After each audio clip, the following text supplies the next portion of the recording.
dong caranya. Kita gabungkan kabel ini ke bohlam. Lalu kita hubungkan ujung kabel yang lain ke bawah baterai.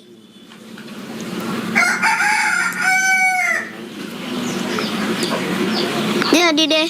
Wah, keren ya. Kalian lagi apa sih? Oh, bikin lampunya menyala. Sini aku juga bisa.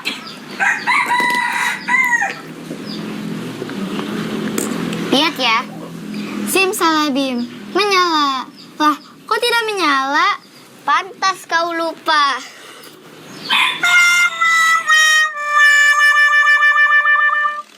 Halo Sobat X-Science, kembali lagi bersama Kak Herman dalam program kesayangan kita, X-Science, Eksplorasi Sains.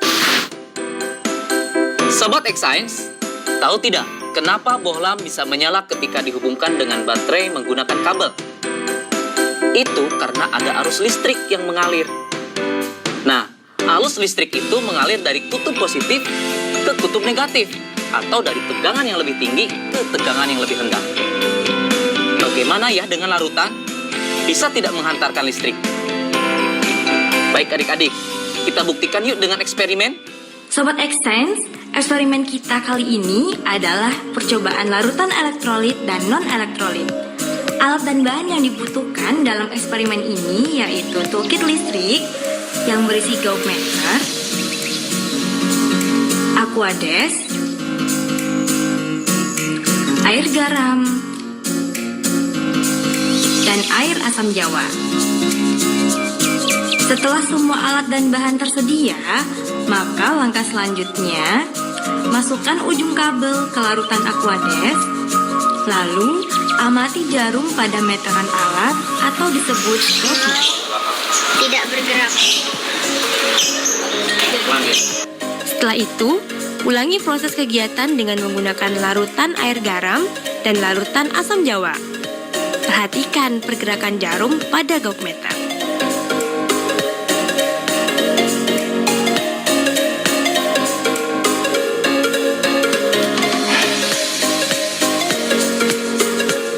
Isilah tabel berikut ini dengan memberi tanda checklist pada kolom yang sesuai.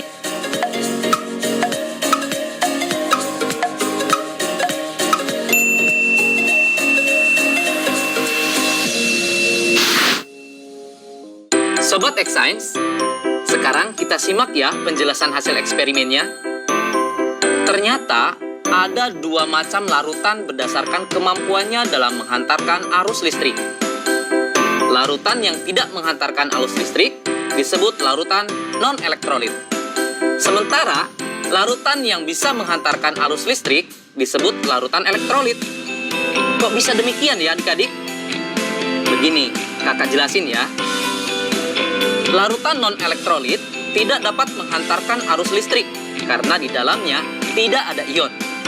Contohnya air aquades atau air murni. Makanya tadi dalam percobaan jarum pada gauge meter tidak bergerak. Sekarang bagaimana sih larutan yang dapat menghantarkan arus listrik?